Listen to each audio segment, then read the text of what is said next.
Howdy everybody, welcome back, Rosgrease Gaming, and we got another video actually submitted by this time Pyonew in the Tier 10 Des Moines.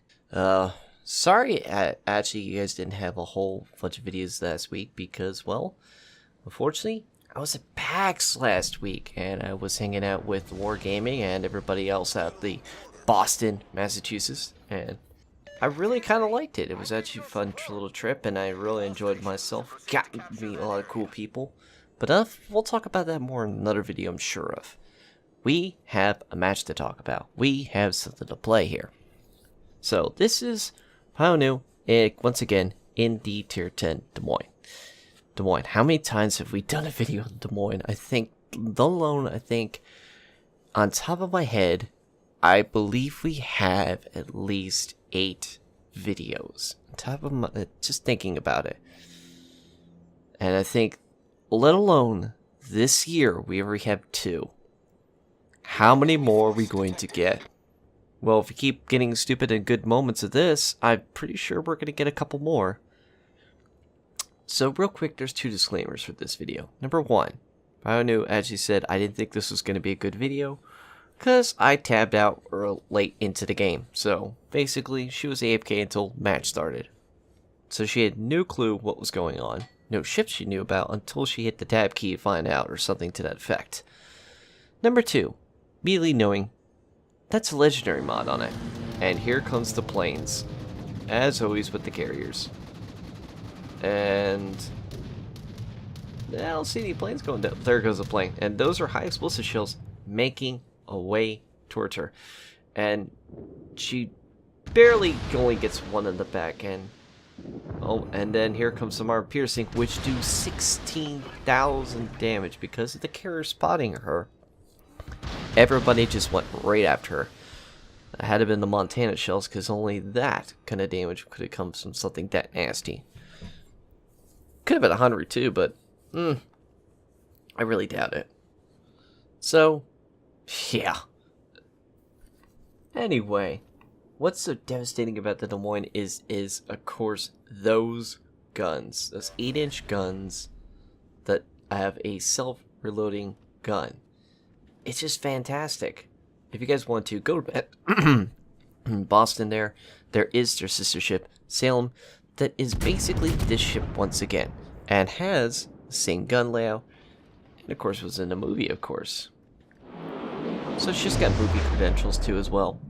What's devastating about this thing is its reload and its stupid American gun. Just, I could pen anything. Just look at this reload. It's just insane. And there's the Citadel. This is what I love about the Des Moines. You could basically kind of go behind an island and just throw out just volley after volley. And that Des Moines definitely is feeling the pain. Just because you get a quick second look, just gets a rough representation. Okay, that's roughly what a ship is. I'm going to pin it. The nice great thing about this thing is its radar. It's American radar, and if you actually buff it, it can go equate the distance. By her second volley, she still has 30 seconds on that radar. So, kind of gives you a rough representation. Like, you don't have fantastic range. You only got like 10k now, but it's still nasty. Now there is drawbacks with the Des Moines here, and this is definitely one of them. That armor. It isn't godlike, it's a cruiser. It's not a battleship, so you're going to get penetrated. And if you give us just a slight position of that location of your Citadel, good luck, you're going to actually take a lot of damage here. And of course there's one fire. Now what Brenda's actually doing is actually kind of smart. She's zigzagging here and trying to actually have them bait the shot right onto the side plating. If she takes it on the side plating there, it has a better chance of ricocheting and actually not creating a Citadel. So you can see turning in and kind of gets on the side plate. If it went straight in towards the back end or towards another side of the plating, it's more likely to get inside and actually cause a Citadel and do massive damage. So, yeah. But what Pernod's actually doing is actually quite intelligent. Like, right now, John Bart is the only ship currently in BCAP. As you can see on the minimap, as she takes a lot of damage there. Oh boy, she's hanging on the thread here a little bit. She's focusing primarily on the Jean, because that ship is still in the cap circle. Now, because the damage control that fire, now she has the ability of putting a permanent fire on it. And here comes incoming shells. Just angle the armor a bit, and ta-da! Bounced around again. Trying to get another fire on it, and oh, what a pity. Can't see that ship anymore. But we have a rough location. Let's fire one more volley just to be sure, and get another round. And then Jean Bart fires again, but unfortunately, because behind the island, not spotted. Oh well. That gives us time to breathe, because now there is... No, that Jean Bart's still in the cap circle. Well, golly, that's a problem. The teams are definitely not looking good on Pyonew team. Got 2 ships down, 1 battleship, and a destroyer. Definitely not looking good on her part. And they still have 4 destroyers on their team, including right there, the dreaded Kid, the tier 8 premium destroyer. That thing is quite the nasty ship. It is a flint, but it doesn't have very good... It isn't a destroyer, it's a gunboat destroyer. It's a really weird thing. Not to mention it does have a heel, so it kind of can swing out there for quite some time. Especially in the American lines, it's quite nasty. And I thought right there is probably Pyonew would let you thought. I thought that ship was going to beach, but he did pretty smart snake oil right there and did do a pretty good movement there to actually not get hit. So, we're still firing at night now, the Jean Bart and the Kid. Now, why both ships? Well, both ships actually are capping, so that's getting capture points. But every time she's hitting a different ship, it's taking their capture points and deleting it, making it non-existent. So, basically, it's resetting the cap. So, we already have now 16 cap defense because of this. If she hadn't fired this whole time, they probably would have had the capture point by now, and they probably could have moved up. But because of her relentless, continuously firing as the ship and basically holding it as long as she can, she's basically just not allowing these guys one bit to have a chance. And now the Jean Bart, from all the focusing of her, including everybody else, has made him now non-existent. Yeah, nice knowing Jean Bart. That ship I never liked. Not sorry, I never liked Jean Bart. Not my favorite cup of tea. But then again, never really liked some of the French battleship line. Now there's 2 destroyers in front of her, the Lightning and the Kid. Now, I could safely say that probably the Kid won't be using torpedoes. But that doesn't mean it doesn't have them. The problem with the Kid is the reload. Reload's over a minute long. It takes forever for it to actually do. But to be safe, and this is a smart move from her, because you could see that Kid was backing up, and there was another destroyer, the Lightning. Throw the hydroacoustic up just to make sure. There's the Lightning. Their torpedoes way out of position, so there's no point. And because of that reload, just throw volley after volley. Unfortunately, there is an island here, so yeah, we're not going to get much volley out, but that's still one turret pulling out shells. That was 900 damage. Now, what's nice about this ship, like I said, is she definitely has Legendary Mod, because look how quick it is backing up. Legendary Mod would not do that if the regular speed would not do this. That's Legendary Mod right there. She's able to pull out, run the rounds, and kill that Lightning. That's another ship down. So she's still trying to catch up the team here because they're down 5 ships. And they're starting to pile up real quick. Rune tries to take a shot, and she just angles just enough to bounce. There's a clearing right between here and the island, so she's able to pop a few rounds. Not much to scream about. Oh, never mind. I meant to say plenty to scream about with those 2 citadels, and made that ship nearly wiping the browns off of the trousers of most of the sailors from nearly being deleted in one shot. And this is why I say it's completely fair for the Des Moines damage. Now, this part, I think a lot of people are going to throw controversy at, but I say this is a smart move. Focus on the Des Moines. The kid's probably not going to be much of a threat yet.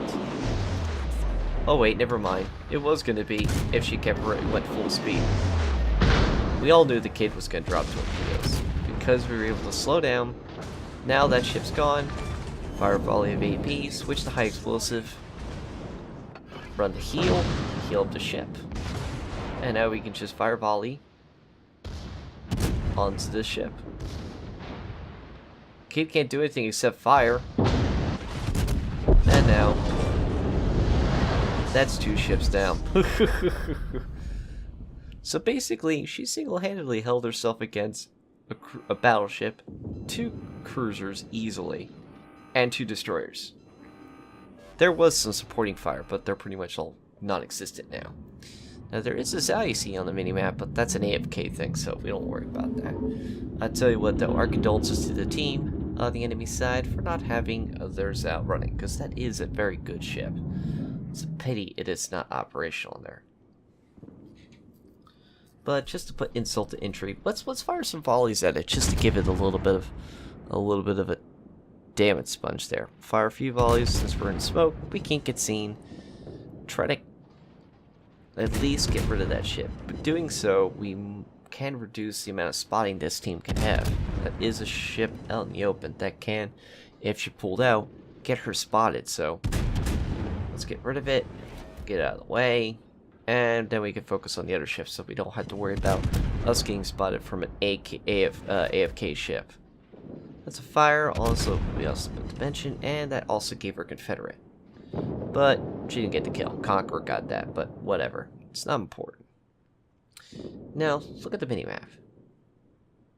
That's Montana. And there's a Gearing 2 right behind it. So, this Montana, I don't know what he was planning, but he's clearly doesn't know what is in store for him. Because now you got the Conqueror, who just fired high explosive at it. That's easily going to do some damage. And the Montana is not clearly looking at this side. He turned his guns around to hit that Gearing, which, in the right mind, that would have been a smart move. Probably is, because that's one less ship to spot for the team. So now it's down to 2 cruisers and a battleship. The battleship's the Conqueror. Meanwhile, the enemy team has a destroyer. Which, by the way, that's a Cobb. And, well, Cobb's doing fantastic work where he is. Well, alright. I'll let it slide. He did just take out the enemy carrier, or the allied carrier on the team. So, he had to single-outly go out of his way to exclude the whole team and focus on a carrier. And that's the end of that drone and his torpedoes. And now it's time to book it. Yeah, we have no heals left. So, really can't afford to take any more damage and get spotted. So, now the enemy team is down to just a carrier, a battleship, Montana, and a Hobrosk. Now, the Hobrosk is actually a very fast destroyer, but I don't know if it's going to be that fast to actually do any effective work. Pyonew is just trying to hit this Montana without hitting the islands here to try to get some good rounds out. Faster damage per minute, the better. The other problem is that carrier could definitely probably see her. And the team are shouting, get back, get behind the island, but no. She's persistent. And she's going to make sure that ship goes down. However, it's kind of hard to see a ship that's invisible. She's still getting damage. But these are blind shots. For all we know, the ship could be further back, it could be further forward, it could be multiple things. Now, oh boy. The enemy team, the Hindenburg, is finally killed enemy CV, so now it's down to a lead of back to a lead. What? Yep. Pyonew's team actually got their stuff together and actually turned this match from a complete looking like a slightly one-sided fight to actually getting this rolled back. Okay, that was a kill steal, but hey, that's 5 kills. Kraken Unleashed, High Caliber and Confederate. We're at 212,000 damage, and Hindenburg's trying to finish off those last remaining fighters. So, phew. And of course, there's the Salt in the chat. Report the Cobb. What a noob. Yeah, I can feel for this team's frustrations. I think everybody can easily agree with that. He should have definitely not single-handedly done that. I mean, I understand him focusing on trying to get rid of the CV, and that would have definitely helped out the team. But Cobbs are really... I don't know, the Cobb definitely should have done something else than just ran and focused on a ship. But then, this happens. Cobb actually gets some stuff together and looks like he's trying to go after the Hindenburg. Remember, Cobb is very fast. That thing is one of the... It is the fastest destroyer in the game currently. And it does have a heal. Now, the Cobb's focusing on that Hindenburg, and once he gets removed, well, then that's one less ship that he has to deal with. So, yeah, there goes the Hindenburg. It's now gone. Now it's down to just Pyonew and the Conqueror. Pyonew really can't do much, because all thing she has left is Hydroacoustic. She's down to just over 500 health, which is not much to scream for. One high explosive shell from a Cobb, which is 4 turrets, 8 shells coming at her. That's enough high explosive in one shot to say goodbye. Nice knowing ya. And now the the Conqueror's all left on his own. Nothing it could do against a Cobb. If it does right, it could just torpedo and finish it off. Two sides of a coin there. But what's really the dangerous thing is Pyonew's actually going and trying to get this cap. So let's speed up here this match and actually get to a little more of the juicy part now, shall we? Okay, so Pyonew's already gotten the cap and is now hiding behind the islands to make sure he can get spotted. And up, there's the Cobb, and it's decided to go after the Conqueror. And Pyonew's desperately trying to throw anything she can right over that island to try to support fire. Conqueror fires a fantastic armor piercing shell, but doesn't one-shot it. God darn it. Oh, it's so close you can do. Oh, no, I have to congratulate. That was a fantastic shot from the Conqueror. But here's the catch-22, kids. I'm sure you all know this. Conqueror 2 has, torpedoes. All I have to do is just wait for the fireworks. Yep, there it goes. So now Pyonew's all left on her own to deal with the Cobb. However, there's a twist. Because of waiting so long, doesn't matter. She's about to win this match. Yep, watch the countdown timer on that one. Luckily, because of her being very stealthy and keeping herself out of harm's way, she was able to get herself and secure the win. Good work to the Allied team, and definitely Pyonew for actually working her buns off, so to speak, on and at Des Moines there. Because of that, she comes out of that match with over 200,000 damage. Yeah. Yeah, that's definitely nothing to shake a stick at there for sure. And that's not just a part of it. She also gets out of that a Dreadnought, Kraken Unleashed, High Caliber, and Confederate with 257 hits and 9 citadels. Let's also give go credits to the Hindenburg and the Conqueror, both getting a very good, healthy base experience, but definitely the Conqueror with 2,300 and Pyonew with whopping 3,200 base experience. Now, for those at home, How much do you think she got in credits? 500,000? How about just almost a 750,000 in credits? Oh, Wargaming, don't change it all. And with that, hope you guys enjoyed this video.